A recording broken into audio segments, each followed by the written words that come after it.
Hello, welcome to another edition of the Commodore 64 Compilation Comparison, and today I'm going to be looking at Computer Hits 6, which was of course published by the compilation specialist Beau Jolly. This was released in 1985 and it features 6 games, unsurprisingly. 5 of those I've never played before, so I'm hoping to find a hidden gem amongst them. We never know. So let's take a look at the packaging and then we'll take a look at those 6 games. Here's a close look at that packaging then, and it's the standard sort of packaging for these Computer Hits compilations from Beau Jolly. This one comes in a nice little small size clamshell case, but it's the same sort of idea. You've got the number for the number of hits, in this case 6 on the left hand side, Computer Hits at the top, and then the list of the 6 games on the front. With the name of the original publisher underneath them. So in this one we've got CADCAM Warrior, Battle Through Time, Heroes of Karn, although that is spelt wrong because it's actually spelt K-A-R-N in the game, Eddie Kidd's Jump Challenge, which is the one game I've played before doing this review, Rocket Roger and Cave Fighter. 6 original hit games, it says at the bottom, as seen on TV. No idea if they were seen on TV or not. There you can see the spine. It doesn't mention the number of computer hits there, it just says Computer Hits. And on the back again, the same logo again, and a little overview of each game, which I'm not going to go through, but it's very straightforward packaging. It's effective, I suppose, it does the job, but it's not really outstanding in any way. So let's take a look inside. Inside, of course, we've got the cassette, and you can see that all 6 games are on one side, and then on the other side they're on again, so you've got 2 attempts at loading each game, but it does mean you're going to need to note down all those tape counter numbers because there's a lot of tape there to get through. So let's move on to the instructions, which are very small because they need to fit into that packet, I suppose.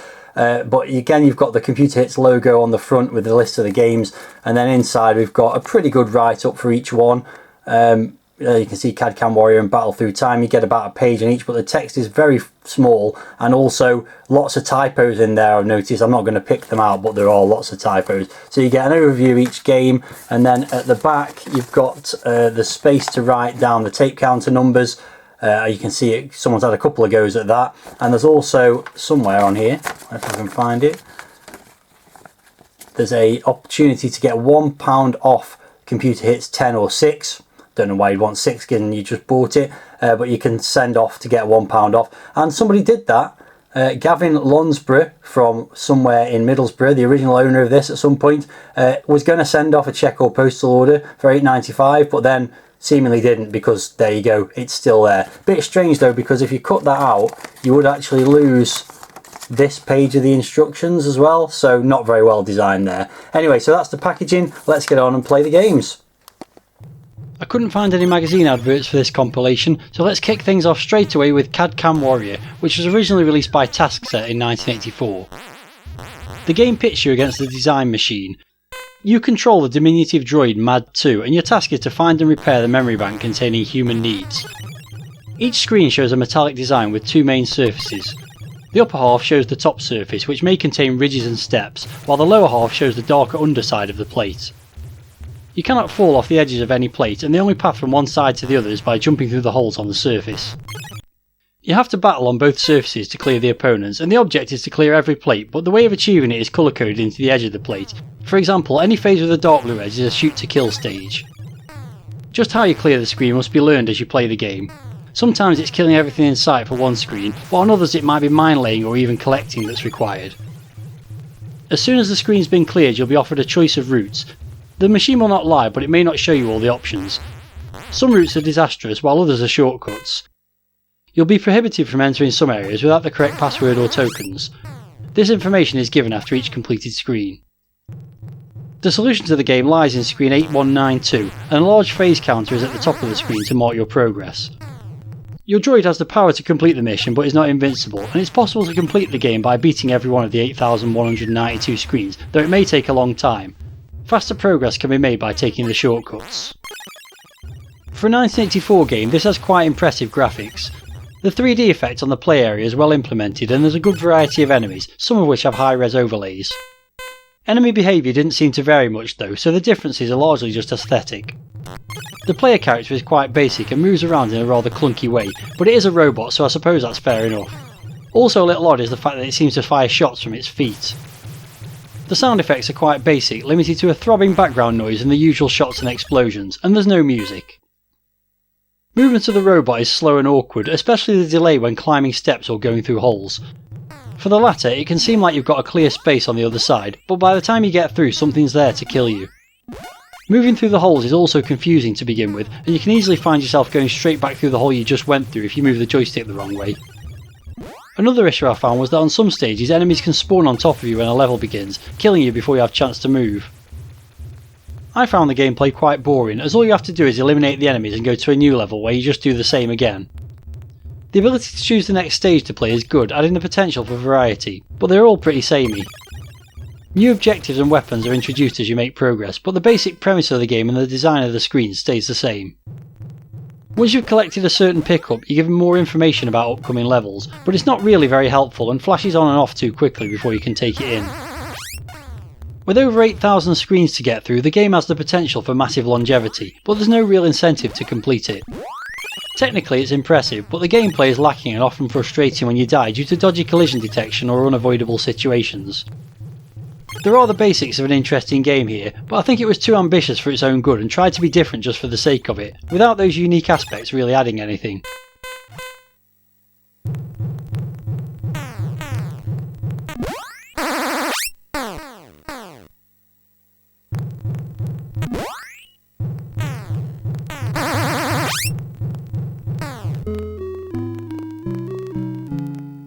Up next we have Battle Through Time, which was originally published by Anirog Software in 1984. In the year 2525 AD, time travel is finally perfected and you're tasked with travelling through time to assist mankind in his various battles. Without your assistance, the wrong side may very well win and take over the world, altering Earth's destiny forever. There are 7 stages to be completed, and in each one you're given a certain amount of time to travel the required 10 miles to the teleportation point. Upon reaching this point, you'll be teleported through time to the next stage, and bonus points are awarded for any time remaining. However, if the time runs out and you've not reached the teleportation point, you'll be teleported into the void. You control an all-terrain plasma track vehicle, and on the way to your destination you must dispatch as many enemies as possible. The vehicle can be sped up by pushing the joystick to the right and slowed down by pushing it left. You can also push up to make the vehicle jump, and pressing the fire button fires bullets forwards and upwards. An extra vehicle is awarded each time a level is completed. This is an interesting mashup of 2 great arcade games from 1982, taking the plot of Konami's Time Pilot and applying it to the gameplay of IREM's Moon Patrol. It has a really nice sci-fi inspired title screen and lots of options including 1 or 2 players, continues, different difficulty levels and game speeds. The graphics are relatively primitive but nicely implemented, with some smooth parallax scrolling and good animation, most notably when your Jeep is destroyed and its driver is thrown out and the wheel comes off. There are also some colourful enemy sprites that vary between stages, appropriate to the time period. The sound effects are decent too for this era, and each level has its own tune to fit the time period. For example, on the World War II stage you get the Runaway Train, which was a bit odd, but the theme from the TV show MASH on the Korean War stage, and the Imperial March from Star Wars on the World War III one were genius. They are simple tunes as you'd expect given you also get sound effects, but really effective. This is a very tough game to begin with, but if you persist with it then eventually the strategy clicks. You have to move back and forth across the landscape avoiding the bombs while trying to shoot the enemies, and also watch out for ground hazards. Everything you hit with your shot scores points, and it's clever that you get more points for the harder to hit items like the missiles fired by the enemy planes. The time limit is also a factor, and you'll need to go as fast as possible when you can in order to make it to the end of the stage, where you then warp to the next time period.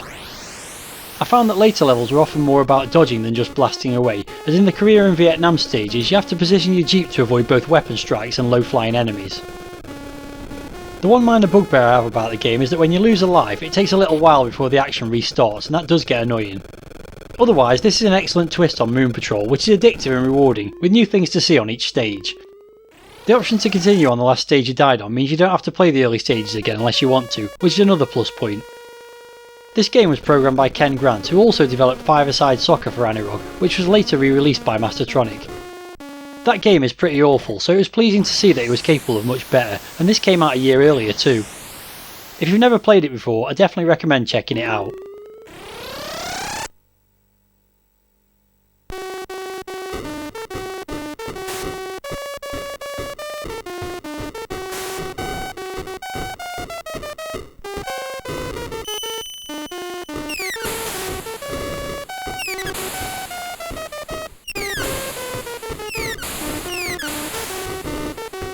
Moving on from an action-packed game to a more sedate, cerebral one, this is Heroes of Karn, originally published by Interceptor Software in 1983. In this text adventure, your objective is to rescue the 4 heroes of Karn, and with their help find the treasures of the realm and return them to the cottage which you'll find yourself near to at the start of the game. You move around and interact with the game wheel via the normal method used for this type of game, and when you first reach a location you'll be drawn a picture of that place and be given a text description. As well as the standard ones, there are many other commands you'll need to complete the game. You must find those out for yourself. Firstly, I want to mention that I played the disc version of this game on my SD to IEC, so it's possible that the cassette version that came in this compilation may be more limited. This adventure game has well drawn graphical representations of each location, but they take absolutely ages to draw on screen, sometimes over a minute. For the majority of the footage I'll show, the draw time has been sped up, but let's show one at the actual speed so you can see just how slow it can be.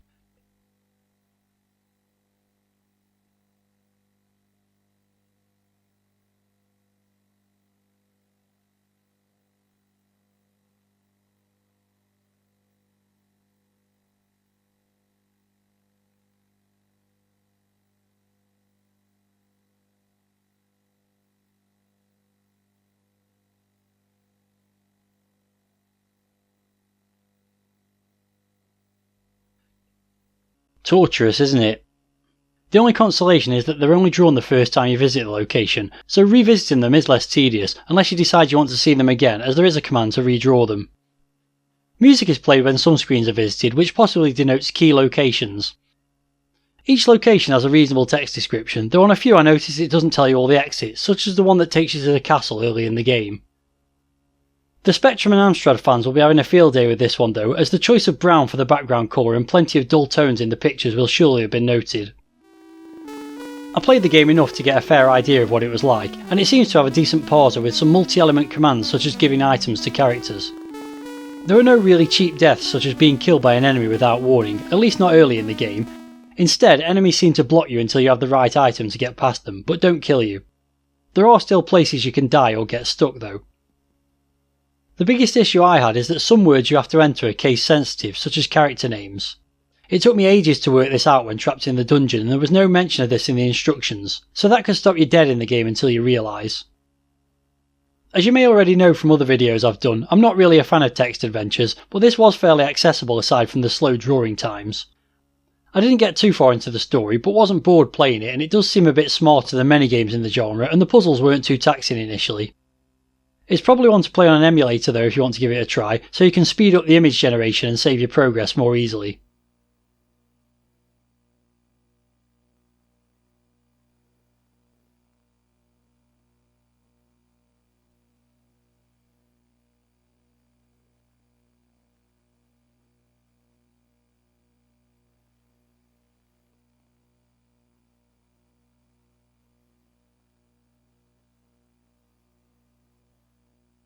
Up next is Eddie Kidd Jump Challenge, originally released by Martech in 1984. You take on the role of the famous stunt rider, and the ultimate aim is to jump as far as you can while still maintaining control of the bike on landing. How far you jump will depend on 3 main factors: speed of takeoff, position of the bike and rider through the air, and gusting headwinds. If you successfully land a jump, you'll move on to a longer, more challenging one. You control the bike using the joystick, along with the function keys to change gear and the spacebar to apply the brakes. I reviewed this game many years ago in my Mastertronic Chronicles series, as it was re-released in their Ricochet packaging. Back then I mentioned that I grew up playing the BBC Micro version of the game, which looked very different to this with smaller sprites, and included a practice mode on a push bike which is mentioned in the instructions for this one. The C64 version doesn't include that mode however, and the controls it mentions for turning the bike around so you can drive further away for a bigger run-up also don't apply.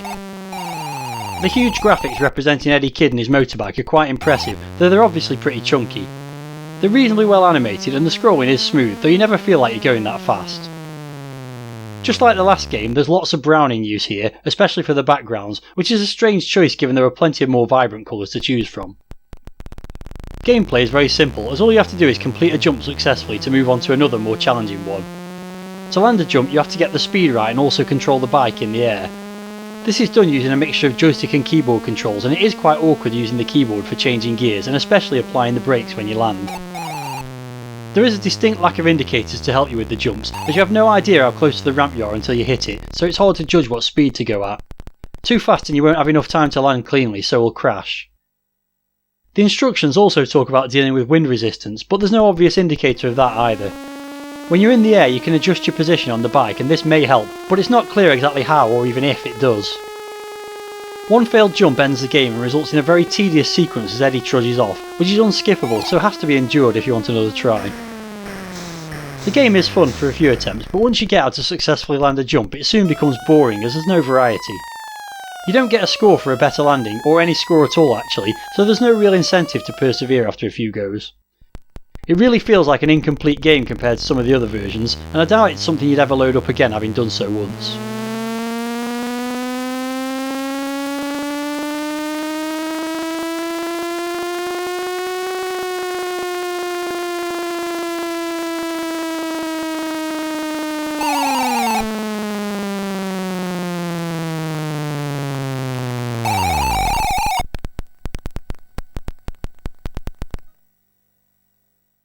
It's that time again where I say thank you to all my channel members, whose names you can see here in my Supporters Hall of Fame. If you're enjoying this video and would like to join these fine folks and support my efforts, why not become a member yourself? For a monthly fee starting from just 99p, you can get access to the special membership perks shown on screen, and more besides. If you're interested, then please click on the join button below this video for more information. If you're not able to commit to a monthly contribution, but would still like to support my channel, then you could also give a super thanks. This one-off donation gives you a highlighted comment on whichever video you choose to click the button on, and anyone doing this will also get a shout out from me on a subsequent video. The super thanks button can be found below every video I produce. You can also help raise the profile of this channel by liking this video and leaving a comment, which helps improve my ranking in the mysterious YouTube algorithm. Any support you can give, financial or otherwise, is greatly appreciated. The next game on this compilation is Rocket Roger, originally released in 1984 by Alligator Software. Stranded light years from Earth when his spaceship runs out of fuel, Rocket Roger has to put fear to one side and set out to explore the dark mystery planet if he's ever to get home. Luckily, deep in the heart of this black world, Roger can find the vital power crystals that will recharge his stricken spacecraft. Roger must walk, jump and even thrust his way around this single continuously scrolling screen drama, collecting crystal fuel, fighting off hordes of marauding nasties, keeping an eye out for sizzling security laser beams, sliding doors and invisible force fields. Only having collected all 99 crystals can you return to your ship and fly home. This game features simple 4-colour graphics which seem very similar to those of another Alligator game, Blagger, and may be reused from that to some extent. The landscapes on the surface of the planet are nicely drawn, and the enemy sprites vary from ugly to half decent. There are some very basic sound effects and no music in this one. The game is keyboard control only, which is rare for the C64, though cracks of it do exist that add joystick control. The scrolling is smooth and Roger reacts quickly and precisely to the controls, though it's still hard to be really accurate when thrusting close to the ground. The game is extremely difficult and frustrating as you're punished for making even the slightest mistake right from the start. The play area is very small, only taking up half the screen, but it scrolls vertically. This means that at the beginning you can't see the ground and what might hit you from above at the same time, so every upwards thrust is fraught with danger. Very precise movement is required to get most of the crystals, and it's easy to crash into the landscape in the first few zones just by trying to retrieve one. Enemies also fire randomly in these areas and it's often hard to avoid bullets and asteroids. You do have a weapon to eliminate the enemies, but annoyingly their explosions kill you too, so you have to be careful not to fly into the space they just occupied too soon. Once you get into the underground complex you can walk around, albeit very slowly, and the game becomes a little more forgiving. It's more of a platformer from this point on as you use a mixture of thrusting, jumping and environmental elements such as conveyors and lifts to move around. You don't seem to be able to shoot many enemies underground, so have to dodge them. Fuel pickups are available and essential for making progress, and there are lots of other possible objects to pick up, but as you don't know what will or won't kill you, you have to use trial and error, which is never a good way to play a game. Each time you reach a new zone it acts as a checkpoint, which is very welcome, but the random factors early on and the need for very precise movement made Rocket Roger too aggravating to play for long. It's one you'd have to stick at for hours to complete, and you'd also need infinite patience to get past the many unpredictable hazards.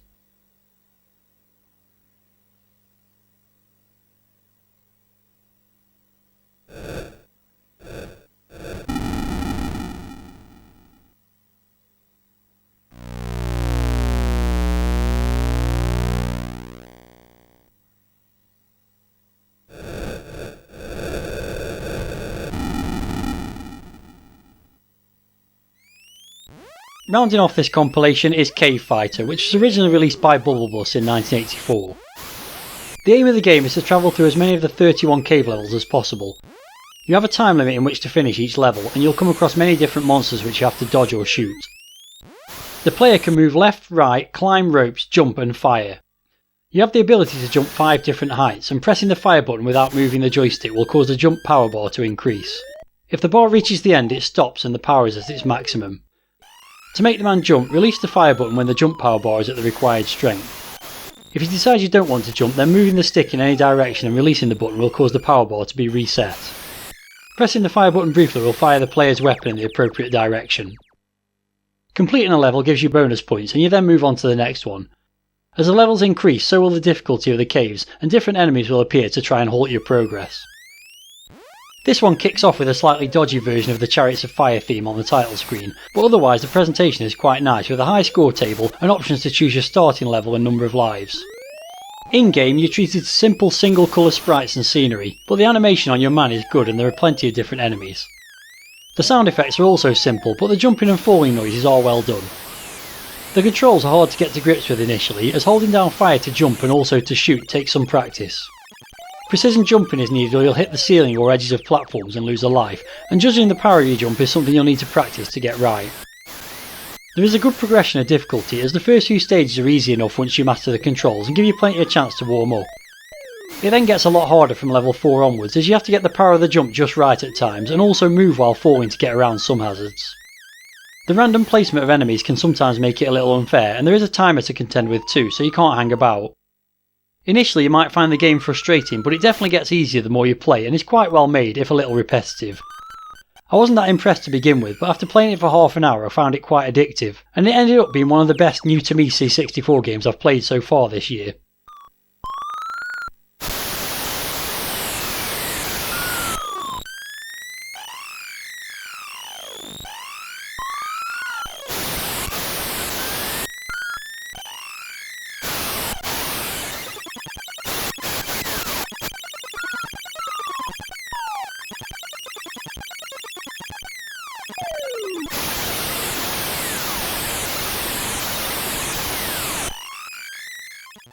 Those were the 6 games making up 6 computer hits then, and I'd say this is a pretty diverse compilation, with each game being different from the others and several of them having quite unique gameplay ideas.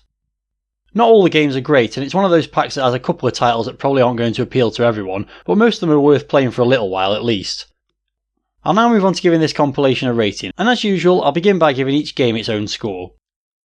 Cad-Cam Warrior is an original idea with its 3D dual plane play area, and with thousands of levels it offers a lot of longevity. Unfortunately, the controls are quite clunky and there isn't much variety from one stage to the next, so it's not quite as impressive as it first appears to be. I'm giving it a score of 5 out of 10. Battle Through Time may just be a clone of Moon Patrol with a hint of Time Pilot, but this is a polished and very playable game with decent graphics, inventive musical choices and some excellent options. It's my top choice from this compilation and I'm scoring it 8. Heroes of Karn is a nicely designed graphical text adventure which is hampered by the excruciatingly long time it takes to draw each location. That aside, it seems to be fairly accessible, and considering I'm no fan of this genre, I found it quite enjoyable, and it may surprise you to hear that I'm scoring it 5 out of 10. Eddie Kid Jump Challenge is a nice idea in principle, but in practice you'll have seen everything there is to see in the game after 10 minutes. It's lacking many of the features that other versions of the game had, and while what's there is playable enough, there isn't enough to warrant playing it for long. It's the worst game on the compilation for me, and I'm scoring it 4 out of 10. Rocket Roger is another decent enough concept, but the small play area and near vertical difficulty curve make this a recipe for pure frustration. I've read that perseverance with the game will reap rewards, but when it's this hard, who could be bothered? Having said that, I can see it was pretty well programmed, so I'm going to score it 5. And finally, Cave Fighter is a challenging platform game that can be a little annoying until you master the controls, but becomes more fun and addictive the longer you play.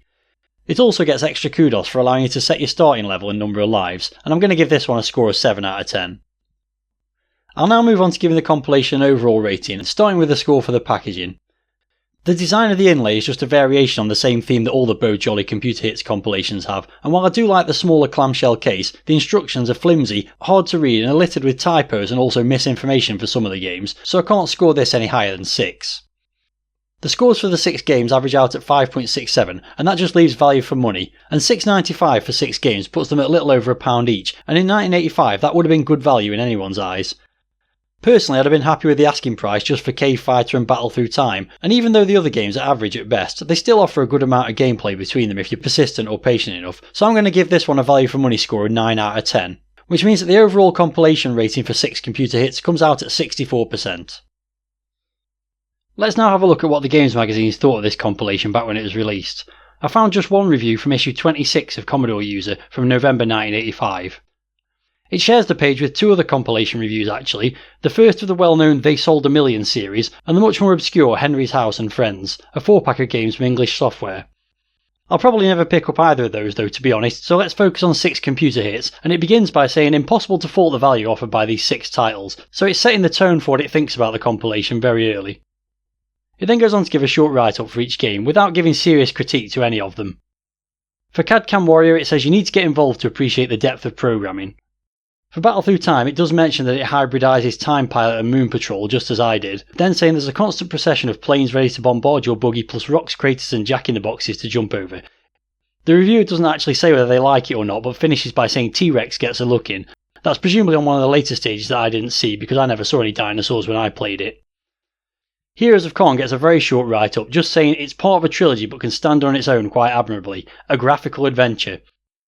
For Eddie Kidd's Jump Challenge, they refer to an earlier review and say, although the graphics are tremendous, I'm not sure there's much of a lasting challenge to this game, and that's pretty much what I thought about it too.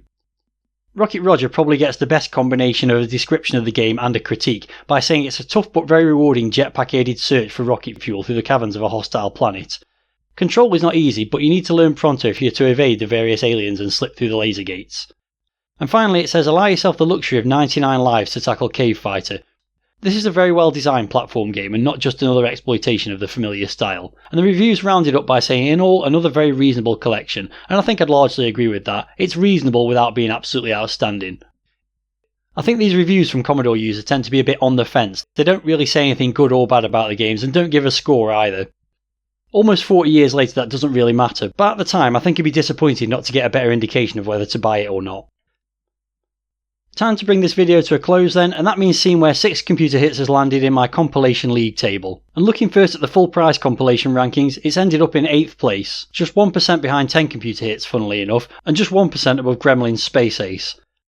There's a whole load of compilations on 60 something percent, which just illustrates that you really have to have a consistently good set of games to get above an average rating overall.